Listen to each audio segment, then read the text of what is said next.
Hello, good evening, good afternoon, good morning, wherever you are in your day.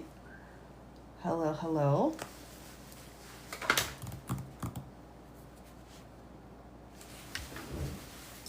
Get me set up here again, everyone. It's gonna take me a minute, I think, to, there we go. That's good. All right.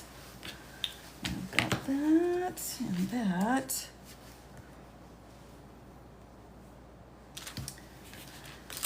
Okay, and we'll do this one today. Are we feeling it? Yeah. No, maybe this one. Maybe this one. Hello, everybody. Hi. Hello. Good to see you. Hopefully, I'm not on sub chat only. I should be on everybody's chat. So welcome in, everyone. I needed to go a little bit early today. That's just kind of how my schedule worked out. So I appreciate you coming by. I've got just a couple more little tech things I gotta finish here, and then we'll get going here. Okay. And okay, almost. Almost there. I'll get my sticky note out here so we can get this started. Here we go. This is going to be a state of Washington et al.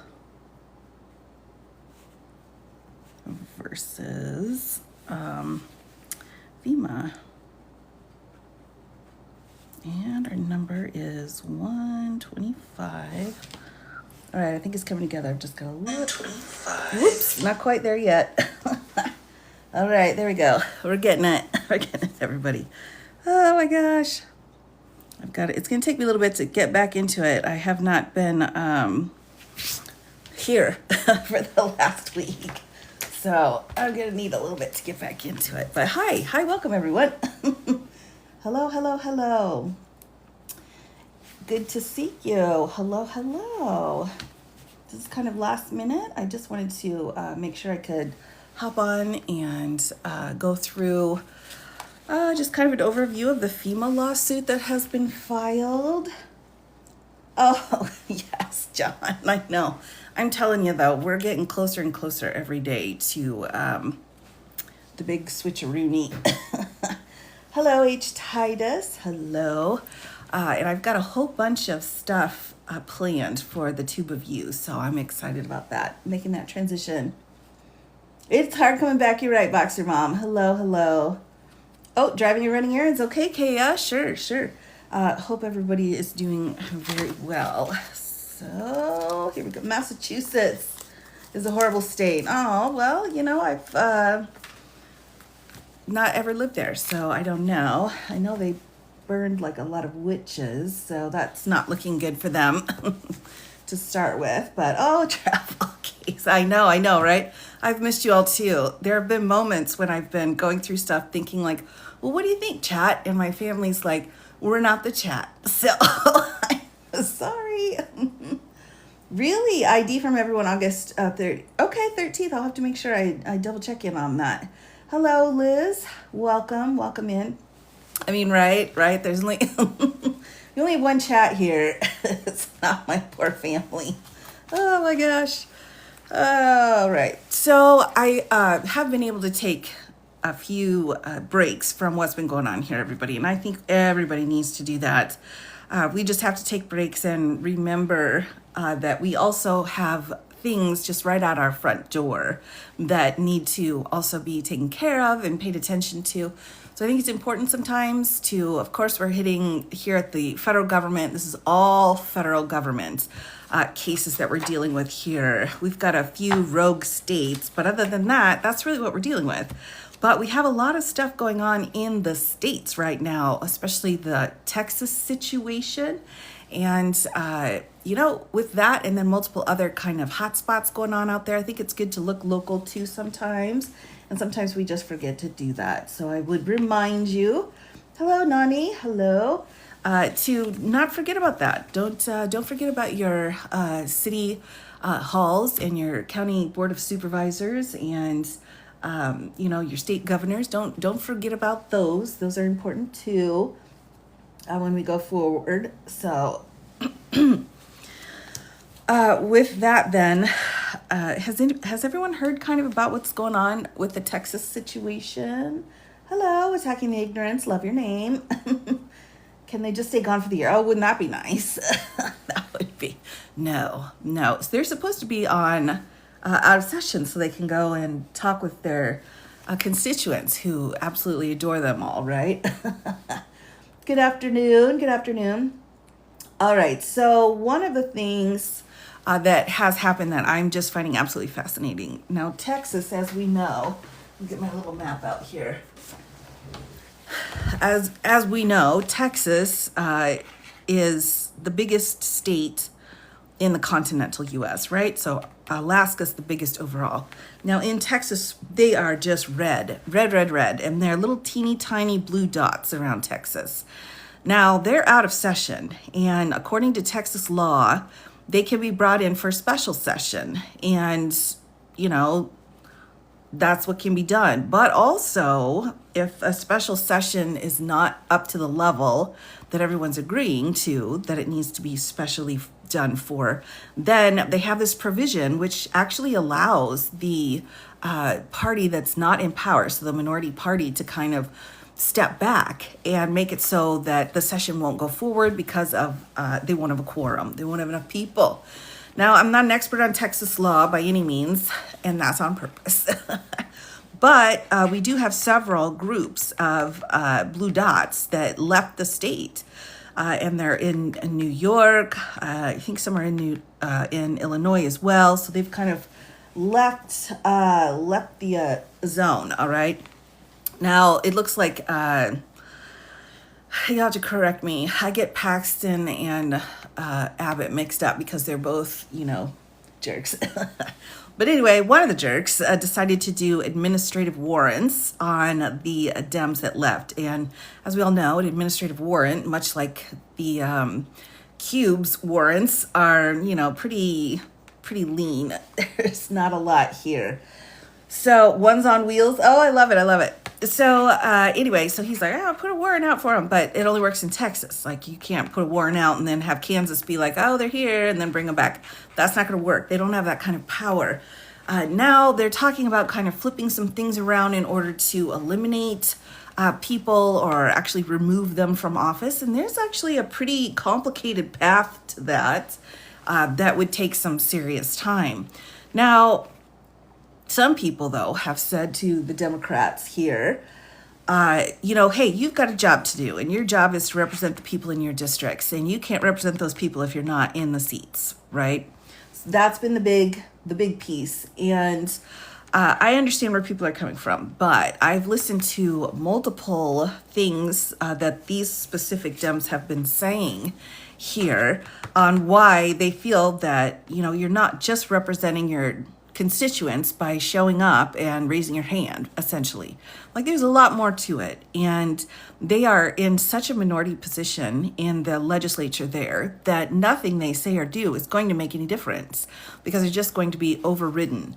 Now, a couple of huge things. One, they called the special session in order to redo voting areas. So we're dealing with a huge gerrymandering issue and a huge voter suppression issue. Now in Texas, they've drew the lines already, and those lines are supposed to be good for 10 years. It's only been 5 years. They call a special session back in because they want to redo the lines. So several of the Dems are saying, well, we don't want to redo the lines. It was supposed to be good for 10 years, right?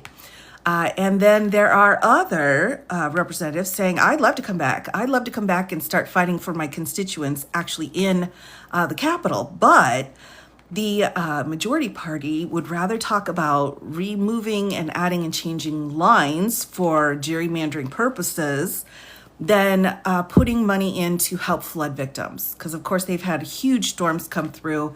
Almost a couple of hundred people, I don't have the exact number, who lost their lives. I think it was like 175 people who were hurt because of the storm. There are just a ton of people without power, without basic necessities. So their state is really, really hurting right now. And rather than present some kind of legislation in a special session regarding how can we help the Texas people, the majority party wants to come in and reset the voting areas.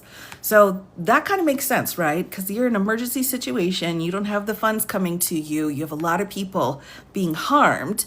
And rather than taking care of that issue, they just want, again, according to the Dems, they just want to come in and redo the voting.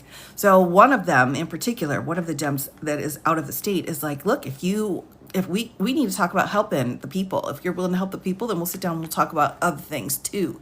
But we're not coming back until that happens. So that is just a quick overview of what's going on with those Dems. And again, some people are saying, well, you can't just run away. And, I get it. But I think there comes a point, and I think we've all started reaching that point where the high road, right, isn't working the best, so they're going off road. So I respect that. I can respect what they're doing there. Hello, Dolphin. Right, we'll ask the constituents. What do the constituents think about that? Yeah, they've got fines going for sure. Stop the gerrymandering. Well, if people want to dink around with the gerrymandering, so be it. But follow your own rule that you wrote yourself saying it's good for 10 years. Like, follow that rule. Yes, they've thrown the book out. Yeah, there's a lot. Actually fighting to get money for, oh, I know. Oh my gosh, Carol, I tell you what, you support them. Oh, thank you so much. I'm glad you said that. That's the vibe I've been getting from most of the people that I have been seeing, is that they support what they're doing. And they have done this before. And the results were not exactly what they had wanted, but better than what they would have had they not walked away. So we got a lot of that going on. What about Illinois? I don't know what's going on in Illinois. Are they following suits? Are they walking away? Time for the grids. Yikes. Yeah, things are getting pretty, absolutely chaos. Same. Hello, Katie. Hello. Texans are loud. Yeah, we love that about Texans, right? Everything's bigger in Texas. They were told to redo. Right, exactly. There wasn't any discussion. We weren't debating. We weren't looking at the rules on how you're supposed to actually do that. They're like, well, it's time to do what we want to do. And because the midterms are looking really scary. Now, because of that, I thought today would be a great day to go through the lawsuit where we have got states suing FEMA for their lack of competence, funding, assistance, understanding what's going on, and how everything has been done incorrectly and people are suffering. So we've got a huge group here of states filing against the federal government. Now, this was just filed 2 weeks ago here. We haven't had much. Hello, Willie B. Hello, TD Jordan. Oh, goodness. I think the last Illinois redraw was in 2021 after 2020. All right, good to know. So anyway, I thought, well, let's just go through this today. Let's just go through and see. We don't have an answer on this. There's no update. Of course, the answer doesn't come for a few weeks. I've even been updating one case where the full answer is not even due until November. And again, our civil suits are you file a complaint, then you file an answer, then you go through discovery. And so right now, there's been a complaint, and now it'll be November before the answer is forced to be filed. So Right. Yeah, I mean, it's pretty hinky, the whole voting situation. So let's take a look at the states that we have here. We've got the state of Washington, Commonwealth of Massachusetts, state of Arizona, state of California, state of Colorado, Connecticut, Delaware, Illinois, Maine, Maryland, Michigan, Minnesota, that's a lot of M's, New Jersey, New York, North Carolina, Oregon, Josh Shapiro, in his official capacity as governor of the Commonwealth of Pennsylvania, Rhode Island, Vermont, and Wisconsin. So that's a pretty big group. And one of the things that I think is so important right now is that people don't start backing down because they're tired, right? We've already got the situation with Columbia where that just should not have occurred. Like, that's awful. And we're all waiting to see what's going to happen with the Harvard case. And we're like, it's you. If you start pandering in these kinds of difficult times, then that will weaken everyone. So these states that continue to file these lawsuits are just really trying to say, hey, we're out here, we're on the front lines, we're willing to do this. So I'm not sure. That's a great question. Was Washington here because they were heading it up? I'm really not sure. It usually the person who is filing it, their jurisdiction would hit it, but we're in Massachusetts here, but we're in federal court, so I'm not really sure. It certainly isn't alphabetical, right? I don't. Washington has gotten so many cases here. Right, capitulating, exactly. Yeah, I mean, we're at the point. We are turning the corner, everybody. The momentum is really starting to go after the No Kings rally. And you may not feel that way because of how the press has been covering things, but from the legal point of view, things have really been starting to turn at this point. So we got to just keep our eyes on it and not get caught up in what the media is saying. Yes, exactly. Look to the actual information, look to those source documents, and you will see there's a lot going on here behind the scenes. Oh, yes. We're taking a turn. That's why it's like you got to hold the line right now, everybody. Got to hold the line because we're about to see a bit of a change here. Case was filed. This answer was, right, VC. It's the whole situation is interesting to take a look at. Yeah, I was going to say, you're not 19, you're 16, but I knew what you meant. I knew what you meant. All right, here we go. And then we are, of course, with our case number right here, everyone. And then we have FEMA right here, along with the other people that are screwing up. So Homeland Security in here, Federal Emergency Management Agency, the FEMA piece. So here's the complaint. Let's just dive back in. Another protest, September 1st. Yeah, we got a lot. We've got stuff planned still if you are interested in going out. I think it's time for probably the next, I feel like we've got waves of people. We had the first wave of protests and they had to take a break. And then we had the second wave and they had to take a break. And then we're coming up on the third and they're going to take a break. So that's really great to be able to kind of tag other people in so that some people can take a break because this has just been a lot. It's a lot. All right, let me dive in. I'm not going to read this entire complaint in 68 pages. We're going to kind of skim through it, but we'll get the introduction, the pieces of law that are in question, and I think it's incredibly well written, and it is not favoring what's been going on at FEMA. They are very upset about FEMA. So let's dive into it. Here's our introduction. All right, for nearly 30 years and across 5 presidential administrations, FEMA's pre-disaster mitigation program has operated on a simple premise by proactively fortifying our communities against disasters before they strike rather than just responding afterward.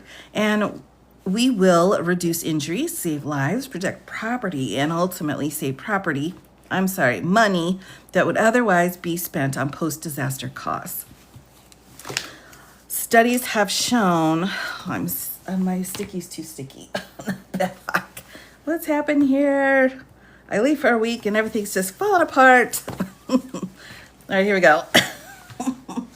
Oh my gosh. All right. Studies have shown that each dollar spent on mitigation saves an average of $6 in post-disaster costs, with some investments saving even more. Thus, Congress has consistently funded an all-purpose pre-disaster mitigation program, now called the Building Resilient Infrastructure in Communities, or BRIC. So that's our term of art here. BRIC. I know I need my kitty assistant. For decades and explicitly directed FEMA to make mitigation a core part of its mission. Over the past 4 years, FEMA has selected nearly 2,000 projects to receive roughly $4.5 billion in BRIC funding, from Washington to North Carolina and Arizona to Maine and everywhere in between. Every state in the nation is relying on this program. All that changed when Cameron Hamilton, who the Trump administration unlawfully installed to act as FEMA's administrator, suddenly and illegally shut down the program. Mr. Hamilton's purported termination of the BRIC program was unlawful for 3 reasons. First, the BRIC termination is directly contrary to Congress's statutory direction. The defendants must prioritize mitigation and are specifically barred from substantially reducing FEMA's mitigation functions by unilaterally shutting down FEMA's flagship pre-disaster mitigation program. Defendants have acted unlawfully and violated core separation of powers principles. Second, the steps defendants have taken to implement the termination, refusing to spend funds Congress directed towards BRIC or trying to spend them on other programs, also violate the Constitution and unlawfully intrude on Congress's power of the purse. And this is really, this whole fund issue is absolutely the number one case that's being litigated. All the funds that people were supposed to be getting that they are not getting. So. Third, neither Mr. Hamilton nor his successor, David Richardson, were lawfully appointed to run FEMA, and they therefore lack the authority to shut down the BRIC program. The impact of shutdown has been devastating. Communities across the country are being forced to delay, scale back, or cancel hundreds of mitigation projects depending on this funding. Projects that have been in development for years and in which communities have invested millions of dollars for planning, permitting, and environmental review are now threatened. And in the meantime, Americans across the country face a higher risk of harm from natural disasters. Plaintiffs bring this lawsuit to compel FEMA to reverse the unlawful termination of the BRIC program so that the communities across the country can resume its critical work. Right, so I mean, this is really huge. This is a huge situation. All right, jurisdiction and venue. I'm going to skip through that. And the parties here, they do go through each one of the states and explain how they're involved. So we'll start here. The state of Washington is a sovereign state of the United States of America. Washington is represented by Attorney General Nicholas W. Brown. The Attorney General of Washington is the chief legal advisor to the state and is authorized to act in federal court on behalf of the state on matters of public concern. And so that's what you've got here in each one of those. They're just going through and saying how they have the authority to be an agent for their state. So we've got, again, Illinois, Maine, Maryland, Michigan, Minnesota, New Jersey, New York, a whole bunch on the other page that I've already put away. Vermont, Rhode Island. And then we have the defendants here. Oh, thank you so much. Thank you very much. I appreciate it. All right, defendants. The Federal Emergency Management Agency, so FEMA, is a federal agency within the Department of Homeland Security. Right, so I'm going to take a moment now to just pause and say, for those of you who are joining the off-road series that I've been talking about, a little bit on how we're going to go off-roading to kind of make sure we're heard. Just remember, FEMA is a huge federal resource and could absolutely be put into what we're putting together as our kind of attack plan. So keep that in mind if you're off-roading with me. David Richardson is the Department of Homeland Security's Assistant Secretary for Countering Weapons of Destruction Office, and he is also acting unlawfully as the FEMA administrator under the title Senior Official Performing the Duties of the Administrator. He is sued in his official capacity. The United States Department of Homeland Security is a cabinet-level executive agency. Kristi Noem is the Secretary of Homeland Security. She's sued in her official capacity. The United States of America is a sovereign nation that may be named as a defendant under the Administrative Procedure Act. Right here. So 5 U.S.C. Section 702. So they are suing the U.S. themselves here. Here's our first set of allegations. So FEMA's pre-disaster mitigation program has helped the nation protect against disasters for nearly 30 years. Following a series of devastating hurricanes, floods, and earthquakes in the 1980s and 1990s, Congress and FEMA recognized that fortifying against natural disasters before they strike, rather than just reacting to them, can save lives, protect property, and save the federal government significant sums that it would otherwise spend on post-disaster cleanup and response. So the whole point of the BRIC program is to take care of it on the front end rather than try to fix it after it's already been done, which is completely opposite of what this administration likes to do, right? They don't like to do any kind of preventative assistance.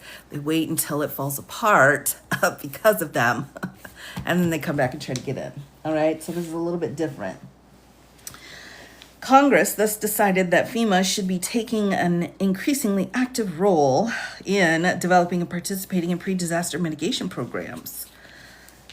And in 1997, started appropriating funds for FEMA to develop a program to assist state and local governments in protecting against natural disasters. With these appropriations, FEMA started a pilot program called Project Impact in 1997, which focused mainly on helping communities to evaluate the hazards they faced and develop mitigation plans.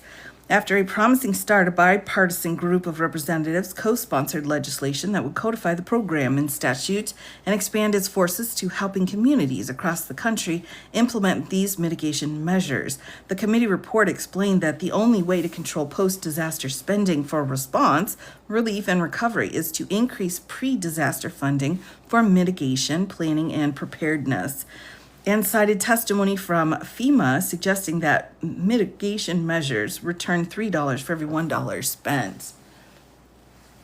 The bill, which ultimately came to be known as the Disaster Mitigation Act of 2000, passed the House of Representatives by a vote of 415 to 2 and passed the Senate by unanimous consent. President Clinton signed the bill into law a few months later, and communities large and small have relied on the program ever since. So this is like only 2 people in Congress were not for this in the 90s. Yikes. The concept is simple. FEMA provides financial and technical assistance to support state, local, tribal, and territorial governments in implementing cost-effective measures that are designed to reduce injuries, loss of life, and damage and destruction of property from natural disasters. Recipients may also use these funds to assess hazards they face and develop plans for mitigating them. Each grant can cover up to 75% of a project's cost, and the federal share can rise to 90% for small rural communities. So there's a lot of harm that's being done.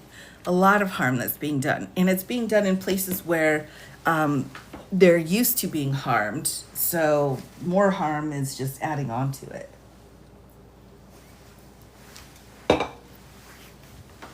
Sorry, everybody, I need to get my special lozenge here. This is what was recommended to me, everyone. This is side quest for 1 minute. It's weird. It's weird. It's like, I've never heard of it before, but it's the only thing that works, and it works really, really well. All right, back into it. Back on the road again. All right. So our allegations, we are under A still. Congress has since required FEMA to award a portion of its funds competitively based on criteria established by Congress, including the extent to which a proposed project will mitigate damage from natural disasters, its cost effectiveness, the applicant's commitment to spending its own funds on disaster mitigation, and the extent to which the project maximizes net benefits to society beyond FEMA savings. And then we're citing the U.S. Code here. To ensure the benefits would be widespread, Congress provided that any state that received a major disaster declaration in the previous 7 years is eligible for grants, required FEMA to grant a minimum amount of funding to communities in every eligible state each year, and placed an annual cap on the amount any one state can receive. Number 45, Congress also took measures to ensure that small rural communities would be included. It specified that one mandatory consideration in awarding the grants is the extent to which the project benefits a small impoverished community. which is a community of 3,000 or fewer individuals that is economically disadvantaged. Only rural communities can qualify for this preference. Small portions of larger cities cannot. Congress recognized that small rural communities often do not have sufficient resources to contribute to significant mitigation projects. So it allowed FEMA to cover up to 90% of a project cost rather than the 75% limit applicable to other applicants. And I can only imagine right now that a lot of the projects that have been shut down maybe are with people involved that voted for this particular administration, and they're now seeing what's happening in their little 3,000 people area. That's the one thing I would have to say. It is better cosmic. It's nice to be back, everybody. All right, number 46. The program has gone by different names over the years: Project Impact, Pre-Disaster Mitigation, and Building Resilient Infrastructure in Communities, or BRIC. But regardless of the name, it has been wildly successful. These critical funds have supported hundreds of projects in every corner of the country. And along with other federal mitigation grants, they have also helped to avoid over $150 billion in costs. And then we have footnote number 1 here, citing where they're getting that number from. For instance, before the Trump administration shut it down, BRIC was poised to fund hundreds of critical life-saving projects, including 1, flood walls, levees, pump stations, and stormwater management systems to protect against flooding; 2, seismic retrofits to fortify against earthquakes; 3, safe rooms to provide shelter from tornadoes; 4, an evacuation tower to allow for escape from tsunamis; 5, soil remediation to protect against landslides; 6, vegetation management to reduce damage from wildfires; and 7, shoreline upgrades to protect against corrosion and flooding. Many of these projects were intended to protect critical infrastructure, ensuring that electricity, heat, clean water, and medical care remain available in emergencies. Yeah, it's a lot. It's a lot. I mean, wow. We were already lacking in these areas before. Now we're like super lacking. Not only is the program widely relied upon, it has proven to be cost effective too. A 2005 study commissioned by FEMA found that each dollar FEMA spends on mitigation saves the federal government about $3.65 in avoided post-disaster relief costs and increased federal tax revenue. Again, they're citing where those stats are coming from here. Another study by the Congressional Budget Office estimated that each dollar spent on the program would avoid roughly $3 in future losses. And a 2019 study found that each dollar the federal government invested in mitigation between 1993 and 2016 will avoid roughly $6 in costs. To put that in an absolute term, 2 decades of federal investments in mitigation have saved Americans $157.9 billion, and some mitigation efforts can save even more. Communities in every state have benefited from the federally funded mitigation grants, with most states saving at least $1 billion in post-disaster costs, and 4 states, Louisiana, New Jersey, New York, and Texas, each avoiding at least $10 billion in post-disaster costs. While cost savings are one major benefit of the program, these dollars represent more than money. They represent lives saved, homes spared, businesses surviving, and public services like hospitals, schools, and fire departments remaining open when people need them the most. Right. It's pretty, you read through cases like this and then you think to yourself, like, am I supposed to care that there's going to be a ballroom? Like, are people going to be able to go to that ballroom if their houses are totaled? I don't think they will. No, okay, letter B. Congress expanded the program during President Trump's first term, and FEMA rebranded it as BRIC. Given the success of the program, Congress has continued to invest in it. In 2018, in the wake of Hurricane Harvey causing more than $100 billion in damage to Texas, Hurricane Maria killing thousands in Puerto Rico, Hurricane Irma devastating Florida. Was Irma the one with the black marker? I can't remember which I think it was the Florida one. And wildfires ravaging California. Congress held hearings to assess what more it could do. Right, right. Hello, Thomas. Welcome. President Trump's first FEMA administrator, Brock Long, explained in written testimony that building more resilient communities is the best way to reduce risks to people, property, and taxpayer dollars. I cannot overstate the importance of focusing on investing in mitigation before a disaster strikes. And he emphasized the point in oral testimony, too. We have to do more pre-disaster mitigation. Pre-disaster mitigation is the key to becoming more resilient and reducing disaster impacts. A few months later, FEMA released its 2018-2022 strategic plan. FEMA's strategic goal 1 was to build a culture of preparedness, and its first objective was to incentivize investments that reduce risk, including pre-disaster mitigation, and reduce disaster costs at all levels. And then they go a little further into that. Now, I am going to kind of fast forward here because they're getting more into the weeds of what had been done during the first administration here.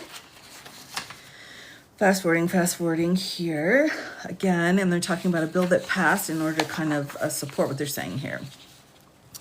All right, so let's see here. Let's jump now to the Modern Brick Program. All right, so this is still that program we're talking about. We'll get into a little bit more information. Following Congress's passage of the DRRA and Brick Program works as follows. FEMA estimates the total cost of certain post-disaster grants and then uses that number to determine how much money it can set aside for BRIC and move into the National Public Infrastructure Pre-Disaster Mitigation Fund. To ensure that the BRIC set aside does not reduce the amounts otherwise made available for the post-disaster grants, FEMA incorporates additional funds for BRIC into its budget requests to Congress. So FEMA even requested the money, and Congress said, sure. And now they're not getting the money. After FEMA receives funding from Congress, it sets aside the funds for the BRIC program and moves them into the National Public Infrastructure Pre-Disaster Mitigation Fund. Once the funds are set aside, they must remain in the National Public Infrastructure Pre-Disaster Mitigation Fund, providing that any funds lawfully withdrawn from selected projects must be used for BRIC grants the next year. FEMA then issues a notice of funding opportunity, or NOFO, setting out the amount of funds available for that year, the criteria the agency will apply in selecting projects, and the application instructions. One mandatory criterion is that every project selected must be cost effective, meaning that it will save more money than it costs. Applying for BRIC grant is a significant undertaking. In addition to demonstrating cost effectiveness, states and their sub-applicants often must undertake months or years of costly planning and design, feasibility studies and modeling, environmental review, and stakeholder engagement to prepare their applications. FEMA then reviews the applications and selects the most promising projects while ensuring that each state that applies is allocated a minimum amount of funding required by the law, and that no one state receives too much funding. So they're already putting money in order to prep their application for assistance. So if it takes you like a year or 18 months to fill out your application, there's a lot that goes into it. You don't just sign your name on a form and say, can I have, $50K? That'd be great. These forms are very in-depth, very time-consuming. All right, once projects are selected, applicants also go through additional rounds of planning, permitting, environmental review, and stakeholder engagement before a final grant agreement is signed and all the funds are fully obliged. Really? Oh, NATO. Yeah. I mean, there's a lot that goes into this. This was something that was seen as bipartisan, something everybody wanted to make sure was on the radar. And it's just, this dude walked into the office and was like, well, that's done now. So, yikes. To ensure that the federal BRIC funds are available for states at the end of this lengthy process, Congress has provided that once projects are selected, once BRIC funds are allocated to the states, defendants cannot withdraw them unless the funds remain unobligated by the end of the third fiscal year after the fiscal year for which the amounts were allocated. And even if the funds are withdrawn at that time, they must be returned to the National Public Infrastructure Pre-Disaster Mitigation Fund and made available to be awarded on a competitive basis during the next fiscal year. Once a project receives final approval, the funds are formally obligated and construction may begin. So that's C. So that's how the most current program, BRIC program, works. Every state's relying on the BRIC program. So subsection D here. The BRIC program is critically important nationwide. Over the past 4 years, FEMA has selected nearly 2,000 projects from every corner of the country to receive roughly $4.5 billion in funding. Due to the unique threats they face, coastal communities have received the largest allocations over the past 4 years, with California, Louisiana, Texas, New York, New Jersey, Florida, North Carolina, and Washington leading the way.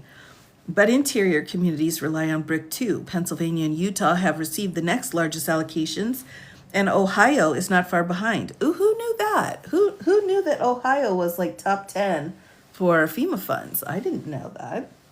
Interesting. And before the administration unlawfully terminated BRIC, FEMA was poised to fund upgrades to electrical infrastructure in Iowa, $11 million, Nebraska, $25 million, and Kentucky, $6.4 million, so the residents can maintain power and heat during storms. Flood mitigation, there you go, in Ohio, which is $24 million, Montana, $7 million, Idaho, $7 million, West Virginia, $7 million, in Indiana, $6.2 million to reduce injuries and property damage. Pump stations in Pennsylvania, $100 million, dang, Pennsylvania, to protect infrastructure.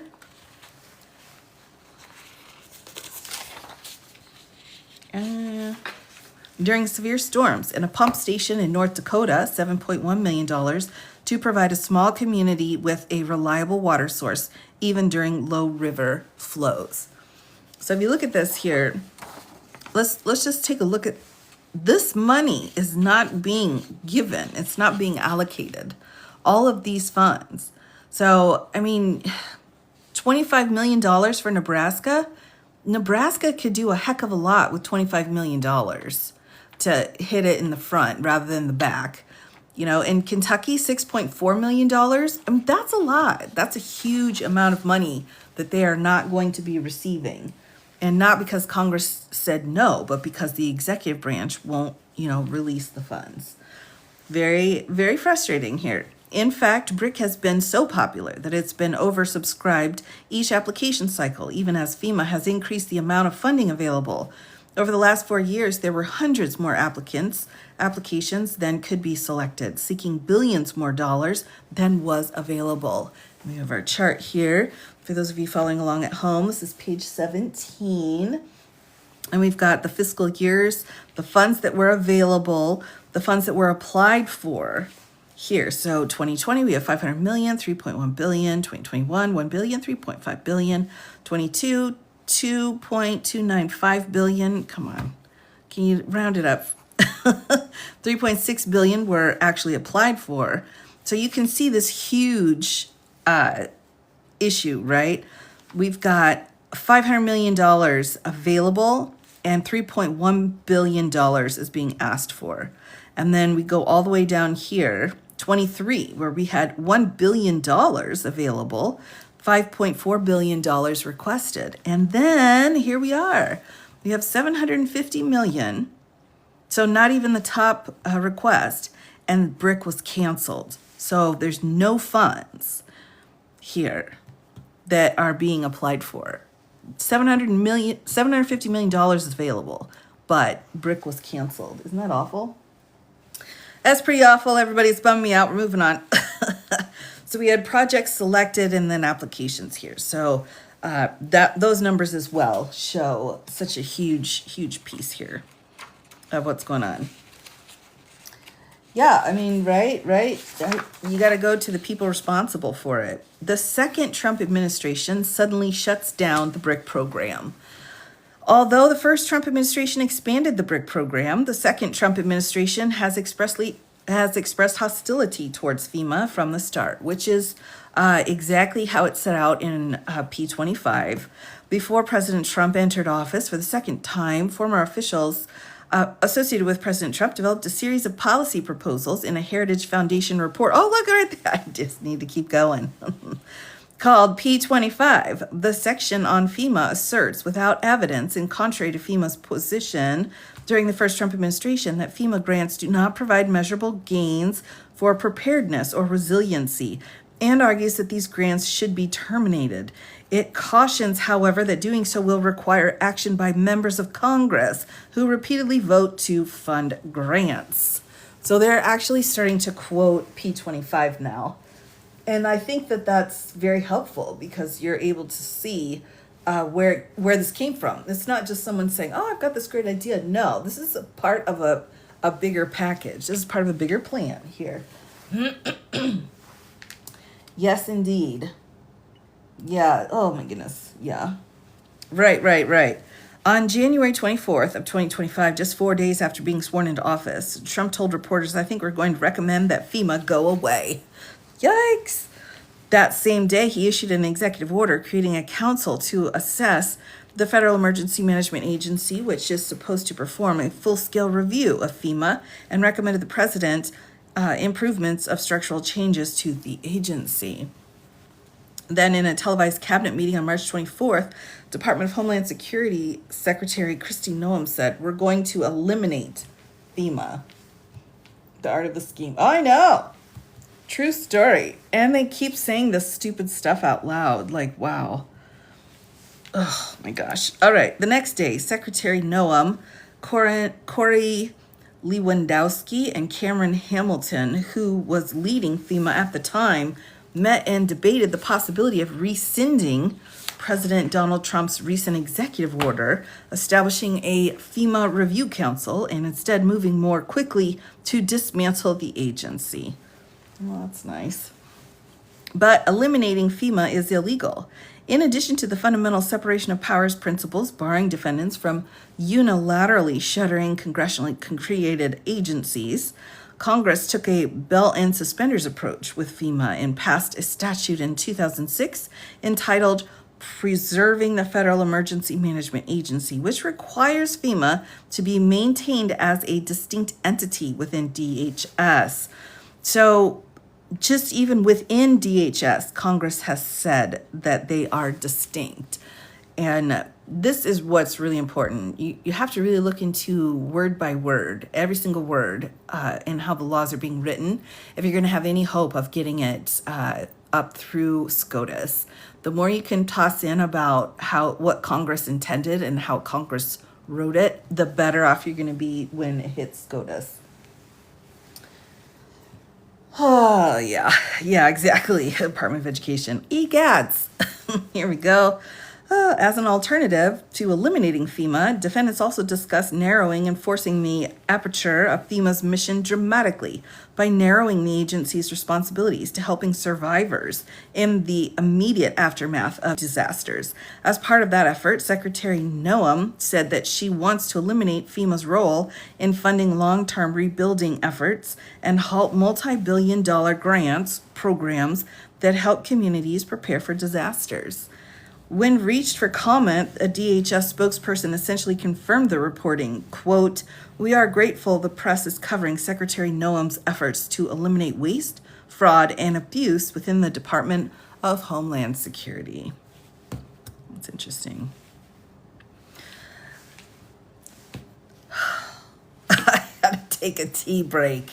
Tea break on that one as I think of how much money the Department of Homeland Security is spending on other stuff. Tea break. Okay, I needed that. Here we go. Oh my gosh, these people. These people are so terrible.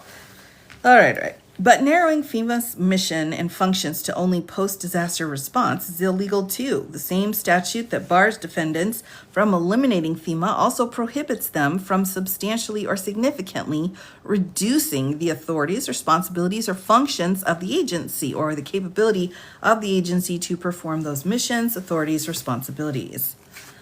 Yeah, right. Except as otherwise specifically provided in an act enacted after October 4th of 2006. And so that's under 6 U.S. Code Section 316C1.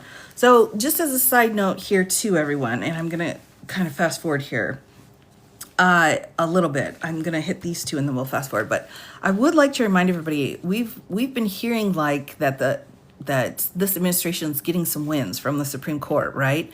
And in particular, there were two firings that made big news, and rightfully so. I think the Labor Relations Board, and then there was one other board person. So it was like Harris and I can't remember the other woman's name.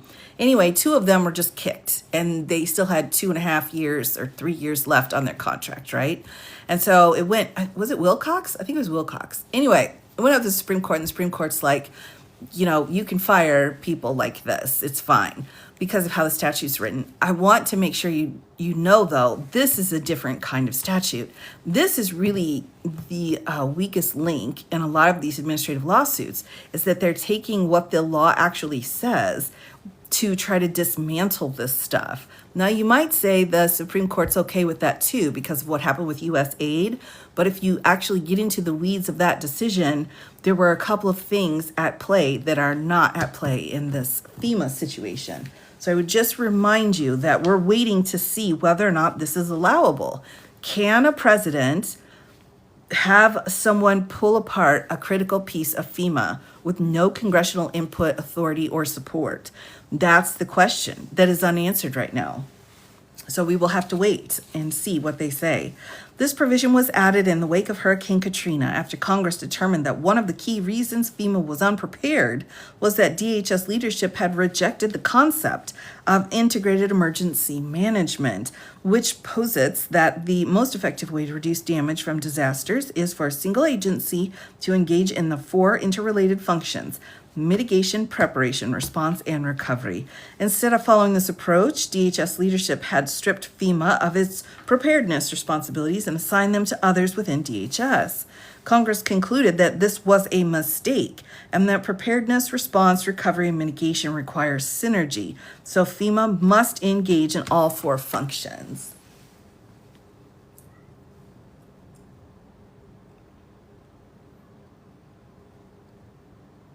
Right. I'm just looking at the comments here out of the corner of my eye. Yep. All right, as a result, Congress provided by law that each of these 4 functions, including mitigation, is a core component of FEMA's mission. The primary mission of FEMA is to reduce the loss of life and property and protect the nation from all hazards through a risk-based comprehensive emergency management system of preparedness, protection, response, recovery, and mitigation. We're citing the law here. All right, so one more citation down here, providing that FEMA administrators shall provide federal leadership necessary to mitigate against natural disaster, including by maintaining a risk-based comprehensive emergency management system that includes mitigation and by taking sustained actions to reduce or eliminate long-term risks to people and property from hazards and their effects. All right, so let's fast forward here a little bit. They're saying, you know, we have law here. We have this according to the statutes. We're in compliance with the law, but, you know, they're not following the law. So here we go. Let's make sure. Oh, all right. All right, here we go. Let's start back up. Defendants acknowledge that Congress had appropriated $1 billion towards the BRIC program through the Bipartisan Infrastructure Investment and Jobs Act, but announced that FEMA would not spend those funds as Congress had instructed. Instead, defendants stated that they would be withholding the funds and returning roughly $882 million to the U.S. Treasury. So not only are they not giving the money that's supposed to be allocated, but they're taking the money and putting it back into the Treasury. Right? So they're like, "Ma, we don't need this $882 million. It's awful." This is really awful. The press release also said that defendants would move BRIC funds out of the National Public Infrastructure Pre-Disaster Mitigation Fund and back into the Disaster Relief Fund. About 2 weeks after that, FEMA issued an update on FEMA ending the Building Resilient Infrastructure and Communities program that provided more detail about how FEMA is implementing the Hamilton memo. Specifically, FEMA announced A, fiscal year 2024 BRIC funding opportunities canceled. No applications submitted will be reviewed and no funds will be awarded. B, fully obligated projects that have not started construction will not be approved and will end. C, FEMA will not be extending project deadlines without the senior official performing the duties of the FEMA administrator's approval. For previous funding cycles, FEMA will cancel all of the BRIC projects selected but not obligated across fiscal years 2020 to 2023. Management costs will only continue for partially or fully obligated projects, and consistent with the Hamilton memo, FEMA revealed in June that at some point in April, FEMA initiated a reversal of building infrastructure and communities set aside and unlawfully diverted $4.071 billion out of the National Public Infrastructure Pre-Disaster Mitigation Fund into the major declarations component of the Disasters Relief Fund, which funds FEMA's post-disaster grants. FEMA projects that it will start spending the BRIC funds on these other post-disaster programs in just a few weeks. Yeah, we're reviewing, right? Yeah, it's pretty awful. All right, here we go. I'm gonna again fast forward us here. At the time, right, Mr. Hamilton purported to shut down the BRIC program. He was not lawfully acting as the FEMA administrator. And I love this part because this is what was going on during the last administration. There were all these people saying, well, you didn't pull Jack Smith in correctly. It's like, or all right, let's do that. So here's F. Cameron Hamilton was not lawfully acting as the FEMA administrator when he terminated BRIC. And that's going to be a problem if he didn't have authority and he terminated it. So that was subsection D here. And so, G, so that was F. The Trump administration replaced Hamilton with another illegal administrator. All right. So on May 7th, oh my gosh, everybody. Mr. Hamilton testified before Congress that I do not believe that it's in the best interests of the American people to eliminate the Federal Emergency Management Agency. He was fired the next day. So this, unqualified doofus here testified in front of Congress saying, I don't think we should eliminate FEMA, and was fired the next day, right? Right. All right, and then they announced David Richardson, who was appointed to serve as DHS Assistant Secretary for Accounting Weapons of M Destruction Office, would act as the administrator. So that's a natural cross, right? If you've been working for countering these kinds of weapons, and immediately you should be in charge of FEMA, right? Oh my gosh. Richardson has no prior emergency management experience, so he also doesn't understand the statutory qualifications required of a FEMA administrator. Awful, right? The steps defendants have taken to implement the Hamilton memo, including refusing to spend congressional appropriated funds on BRIC and preparing to spend those funds on other programs, are independently unlawful. All right, so number one, we've got refusal to spend funds Congress appropriated for BRIC is unlawful. Our Constitution exclusively grants the power of the purse to Congress, not the president. That means when Congress appropriates funds for defendants to make available, defendants must do so. So this whole impoundment issue, which we all were like, wow, that's not such a big deal. This is crazy town. First of all, we shouldn't be having this many preliminary injunctions at all. Those are supposed to be rare, barely used, and for a short period of time.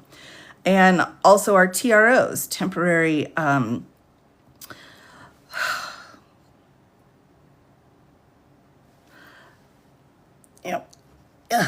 temporary protective orders. Sorry, that's a P, not an R. Those are basically never used, and impoundment. So these three things are almost never used, and now they're being used every day, multiple times a day. right? So this impoundment issue is really going to be what's going to snag everybody. Oh, thanks, Thomas and Nicole. Do I do these lives because it's so... Well, I do. I'm back, so I've been gone for a little bit, so I'm back. So we'll have to we'll have to keep going here. Right. Okay, so just to remind everybody again, once the funds are appropriated, then they need to be given to the places they were appropriated to. That's part of the job. You gotta do that. The president is without authority to thwart congressional will by canceling appropriations passed by Congress.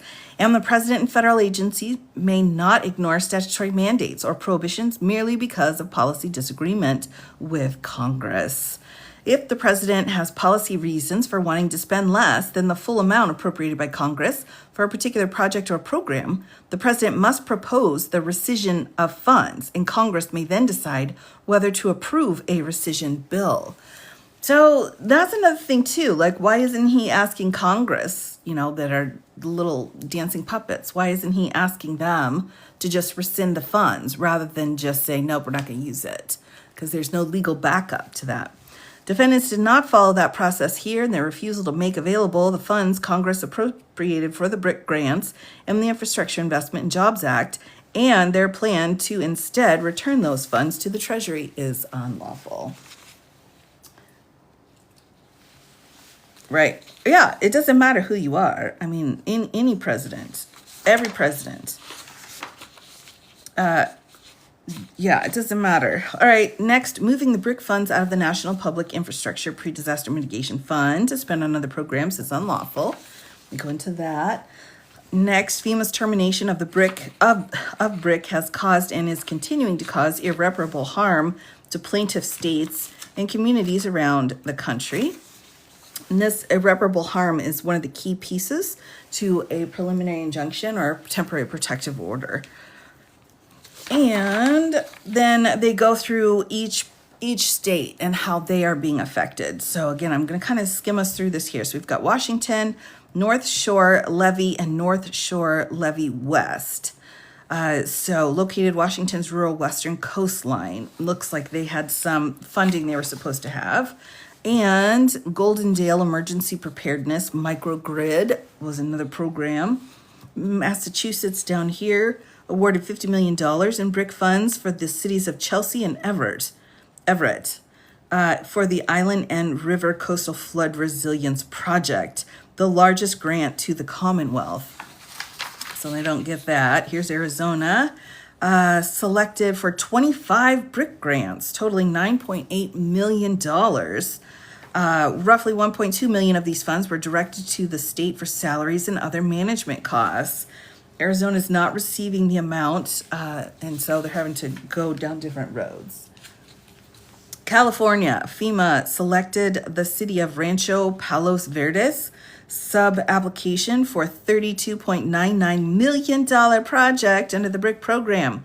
The grant would have funded a project to reduce geological landslide movement that threatens most of the city's residents and infrastructure, including a major arterial roadway that provides community and emergency access, sanitation sewer lines located along this roadway, electric and communication lines, portable water lines, and gas lines. So that's not available anymore. Oh, Colorado, City of Greeley Gold Hill Pipeline Project. Oh, yikes. This project would protect the city of Greeley's water supply against climate-related and human-made hazards. They rely on 2 water treatment plants, but the current transmission system lacks the connection between the 2 plants, making the system vulnerable to water shortages and rationing if one plant needs to be taken offline. Connecticut, the BRIC 22 Resilient Bridgeport Coastal Flood Defense System was developed to address recurrent flooding and coastal storm surge risks affecting Bridgeport's south end, an area repeatedly impacted by major storm events. Oh my gosh. Bridgeport is Connecticut's most populous city and the 5th largest city in New England. It sits at the mouth of the Pequannock. Oh my gosh, everybody. What? Pequannock. Pequannock? Oh my goodness. I can't say the word. I can't say it. Help me, chat. Help me out. How do we say this? Pequannock? I can't move forward. I'm trapped in my own in my own OCD. Pequannock. Pequannock? Okay. Pequannock. Oh my gosh, thank you. I need that. Thanks. Pequannock. All right. Oh my gosh, thank you. You are all the true heroes here today, and I thank you for that. All right, Pequannock River on Island Sound and houses the I-95 corridor, one of the busiest interstate thoroughfares connecting New York metropolitan area to New England. Something like that. Yeah, I think that was great. All right, Delaware. Here we've got their Delaware Emergency Management Agency forced to cancel 11 projects as a result of the funds. Among those was a project to improve stormwater management in Lewes, Delaware. Flooding events in this area may result in large-scale losses, including causing damage to structures and homes. In addition, failure to properly mitigate floodwaters in this area could result in eliminating access to homes, disruption of water, sanitary and sewer services, and have additional I'm still thrown off by the river. All right, detrimental impacts on downstream roads, residences, and businesses. The purpose of this now canceled project was to create infrastructure to avoid stormwater runoff, inundation on downstream streets and properties. Yikes, Delaware. Pequannock. Okay. That's got to be an indigenous name, right? I mean, we've got some interesting. Anytime there's a Q involved, I'm always like, what? I'm sorry, I'm doing the puzzle, everybody. Did I do it? I made it. Yay. All right, here we go. Where were we? Pequannock and Delaware. And now we're into Illinois here. Two of the sub-grantees selected for BRIC funding in Illinois from the federal fiscal years 2020 to 2023 are the Village of Des Peaux and the Metropolitan Water Reclamation District of Greater Chicago, which were awarded grant funding for specific flood mitigation projects. These two projects are crucial for major critical infrastructure protections for residents of the state of Illinois, including agriculture and healthcare infrastructure. Yeah, Des Peaux. Sorry. Des Peaux. Okay. Oh, my goodness. I need to work on that. So one of the things here to remember, right, was that it took a lot of work to get that Jobs Act passed. And now all of the benefits that were supposed to be under that for infrastructure, they're refusing to release those funds. So yikes, that's a lot. Okay, Maine's got York County Coastal Sand Dune Restoration and Protection Initiative here. Coastal flooding in southern Maine caused $70 million in damage to public and private property and infrastructure.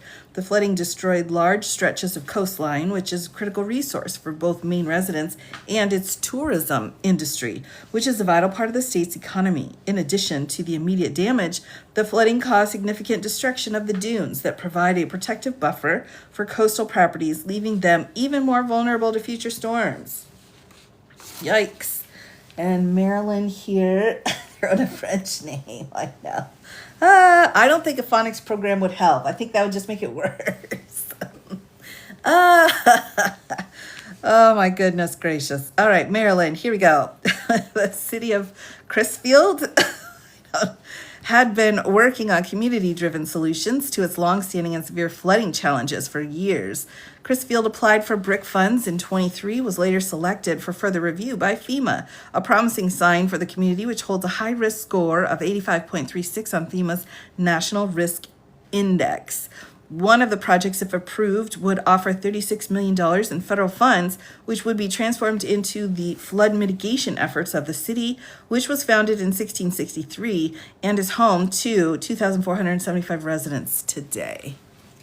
That's old. That's an old town. I know. I know French.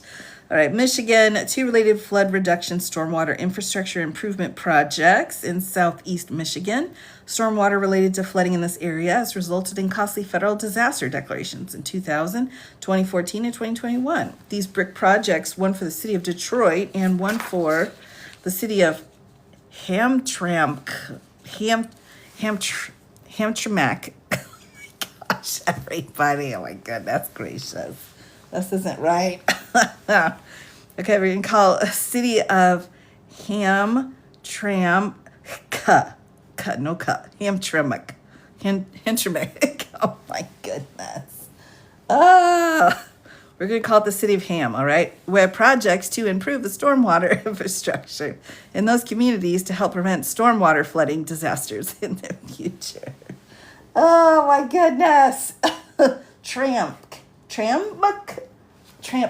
What kind of word is that? Who does that? Who puts that there? It's like, what is this here? That doesn't seem right. Oh my gosh. All right. Fast forwarding. Right. No letters between. I don't think I can even say that. I don't think I can. Hamtramck. Mike. Hamtramck. Somebody I don't know what it is. I can't. Oh my gosh. All right. Well, y'all know what I'm talking about here. They're not getting any money. Bad things are going to happen to them. All right. Let's move on. Minnesota. Oh my gosh. It's okay. Thank you. Minnesota. In the state of Minnesota, brick funding is primarily used by counties to update their hazard mitigation plans on a 5-year cycle. At the time of writing, terminated brick funding was slated to support 34 Minnesota counties in updating their current plans. 34. The process of updating a plan requires substantial time and resources to ensure the inclusion of accurate, qualifiable data. Brick funding enables jurisdictions to engage qualified consultants, to support and guide the process. All right, and then we already did those, and then we have New Jersey. So New Jersey Spruce Run Dam Foundation grouting project. Okay, and goodness gracious. Panynj elevation floodproofing of building 111 infrastructure mitigation. Sorry about that, New Jersey. New York. All right. New York's got all kinds of stuff. New York's got like 5 lawsuits against them, so we're going to move past New York. North Carolina. North Carolina is a sovereign state of the United States of America. North Carolina is represented by Attorney General Jeff Jackson. So now you got to say which of these things is not like the others. So, Mr. Jackson, maybe you could have looked at the other states because your intro's different. Not wrong, just different. Who's the chief law enforcement officer in North Carolina? Oh my gosh. All right. So Rowan, City of Salisbury have experienced multi-day shutdowns after the pump station that provides drinking water to over 50,000 have their residents because of flooding and hazardous conditions at the station. Whoa, the City of Salisbury was selected in 21 for a brick grant of approximately $22.5 million, which would improve water supply resiliency by relocating the pump station to an area where it could be safely accessed during storms. Yikes, that's a huge hit. And then Pennsylvania. By the way, fun fact, everybody, if you take some time to read through the Constitution, you'll note that the word Pennsylvania is misspelled. I know. That's just free information for you that I'm giving you for fun. And you can fact check me on that one. All right, Pennsylvania had 47 projects competitively selected between 20 and 23 that have now been terminated. Federal share of these projects was over $130 million. Oh my gosh. Pennsylvania is one of the 16 states with the Enhanced Hazard Mitigation Plan, and the selected projects were pieces of Pennsylvania's Enhanced Mitigation Strategy. Oh man, it's too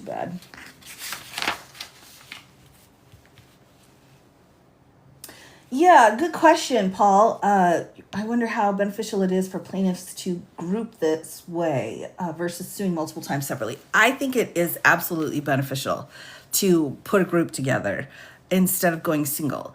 Now, if you're trying to like flood the courts, if that's a strategy, then you're going to want to go state by state by state. But what will tend to happen in these cases, what we're already seeing, is there can be 3 or 4 different plaintiffs filing under the same executive order. Like the circumstances are different, but the executive order is the same, and the court on its own, so sua sponte, is putting them together. So they're not even deciding to be together, they're filing separately. And I think a case like this, where we're talking about a specific action by the federal government about a specific piece of federal law, to put them all together gives them just a lot of power and resources to keep pushing it forward. So I think that's a great question, though. Yeah, the teamwork makes the dream work, right? So that's the other thing too, to see these states coming together on the birthright citizenship issue, on all of these, on immigration. We've got tons of these packs of AGs coming in, and like we're putting the full force of our battleship into this and working together. So I think that's really fantastic. All right, Rhode Island, here we go. And its subgrantees have one open project here, 20 through 23, in the amount of $348,978.18. The project's called Seamless Web-Based Flood Risk Mapping Tool for Coastal and Inland Waters of RI in a Changing Climate. Extension of storm tools using FEMA maps and hydrological modeling. Wow, that's a lot. So that's that for Rhode Island, and then Vermont. All right, Vermont, BRIC funding's been predominantly used for planning and scoping activities. Planning funding is typically for the development of local hazard mitigation plans. The plans are required to apply for funding under all FEMA Hazard Mitigation Assistance Program. Scoping projects are to complete design work and develop infrastructure application. Annual BRIC funding allowed Vermont communities to plan future risk reductions. And Wisconsin, we've got the Potosi, is that right? Potosi School District was selected to receive $2,736,800 in 22 for a community tornado shelter to provide near absolute life safety protection for the 886 occupants against 250-mile-an-hour wind speeds. The nearby village of Cuba City was selected to receive $8,319,451.22 to construct a multi-use tornado shelter rated to provide near absolute life safety protection for 2,333 occupants against 250-mile-per-hour wind speeds. Both projects have undergone a lengthy and thorough FEMA review and were ready for obligation by FEMA prior to the cancellation of the BRIC program. So it really is, Cheryl. I'm not sure I've ever seen one that long before. So basically in Wisconsin, they have taken away the money to save lives during a tornado. So that's how that went. All right. So here we go. First cause of action is a violation of the separation of powers. We kind of went through that already, that the legislative powers are in Congress.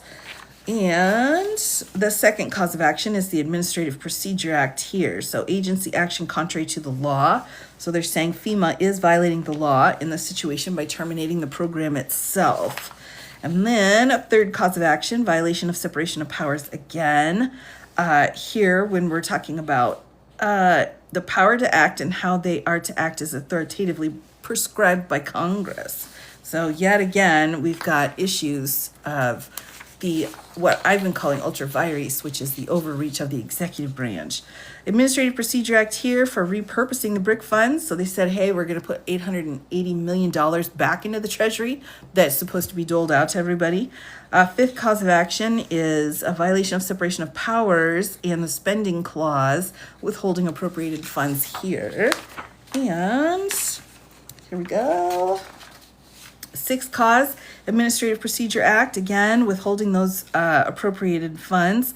Now, just as an FYI, I'm noticing time and time again, and for those of you that are familiar with the Loper-Bright case, Loper-Bright is really being tagged quite a bit in these lawsuits when they start getting into more of the details, because this was the case that did away with the Chevron doctrine, right? Remember hearing about that?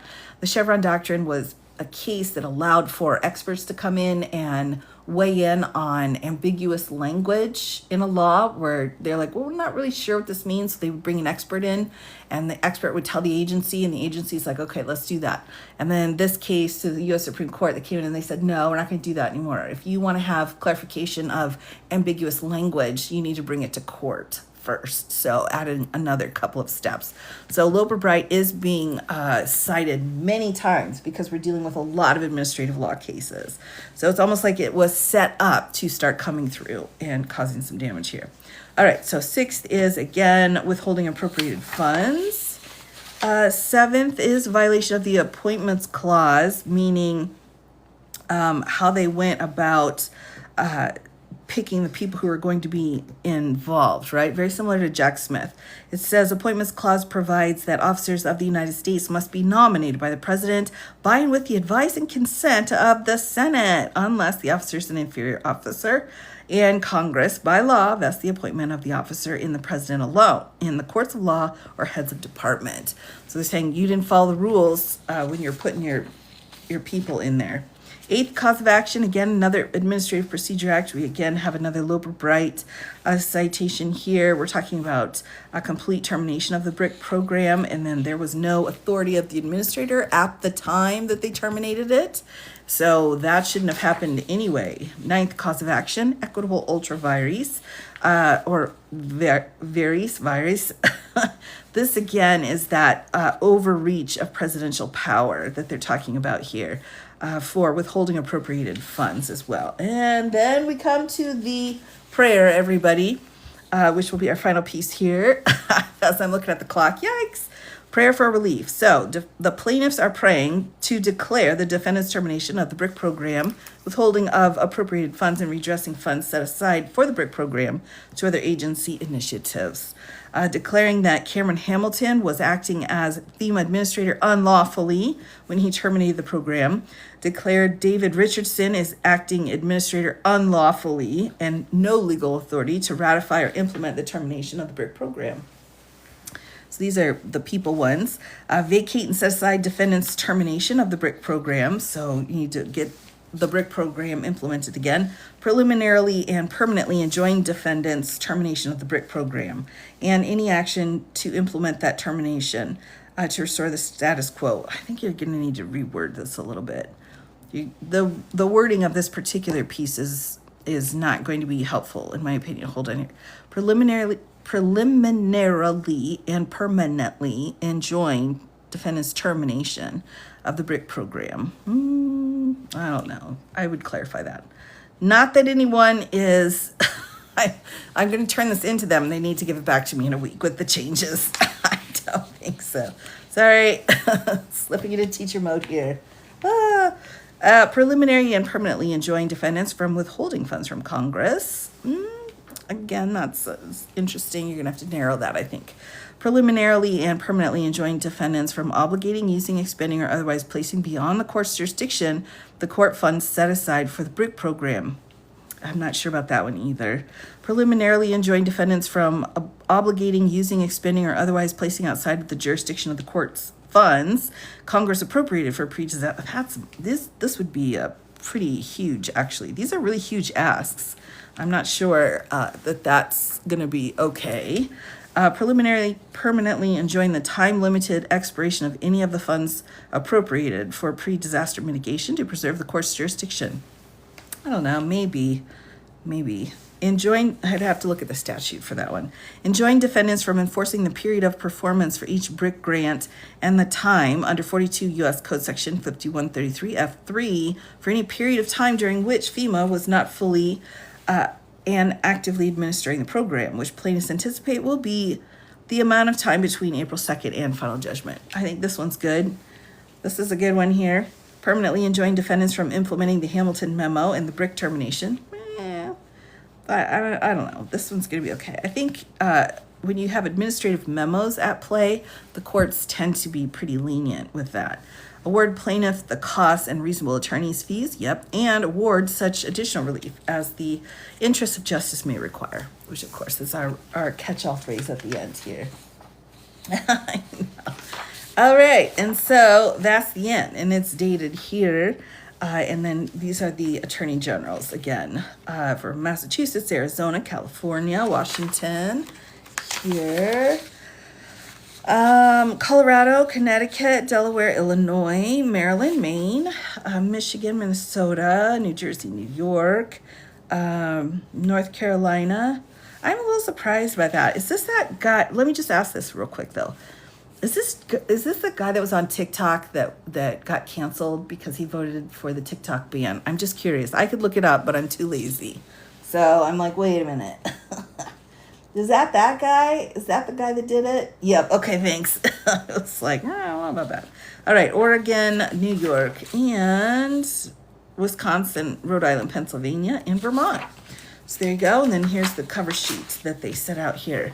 So that was kind of a quick overview, but I don't think we needed much more than a quick overview here. We've got pretty clear questions on the authority of the executive office, executive branch versus Congress's appropriations. So that's huge in here. And also whether or not a grant program that has outstanding grants or ongoing grants, whether that can be terminated as a subsection of an executive federal agency. So there's some good questions in this case. I know how I would like it to turn out, but however it turns out, it's something that needs to be solidified. And again, I think with this administration, everybody, what they're doing is they're finding these problems. Honestly, they're finding the loose language that has to be firmed up and exact, or else people with bad intent will come in and take advantage of it. So that's one way. Shapiro right here in his official capacity as the governor of the Commonwealth. I'm not sure what happens. It looks like I don't know who the AG is in Pennsylvania, but I'm assuming he is taking the spot because the AG won't. Funds were ordered to remain in the account in here. Yeah, my goodness. Yes, it would, Cheryl. This would absolutely set up future wins and set the precedent too. To say, hey, we have something in place that Congress put into place that's supposed to be funded this way. You're not allowing the funding to go through, and you're deciding what you want to have happen with the money that you're taking and not giving to them, which isn't your job either. So there are some huge issues of overstepping power here. Yeah, I didn't see, that's the thing, right? Because all of these, if you're in here and you're saying, all right, the state of Washington, Massachusetts, Arizona, California, these are AGs here. They're able to represent their state.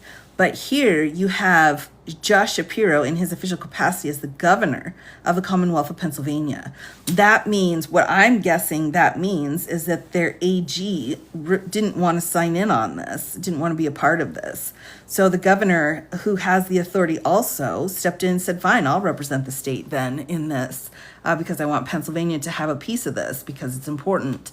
And, that's why we've got one governor in here in his official capacity. And that's one way to kind of get around, or not get around, but that's a side road you can take when your AG in a particular state is completely, against what the governor and the people would think would be in the best interest of the state. So that's why he's there. Your AG is Republican. There we go. Yeah, that makes sense. Yeah.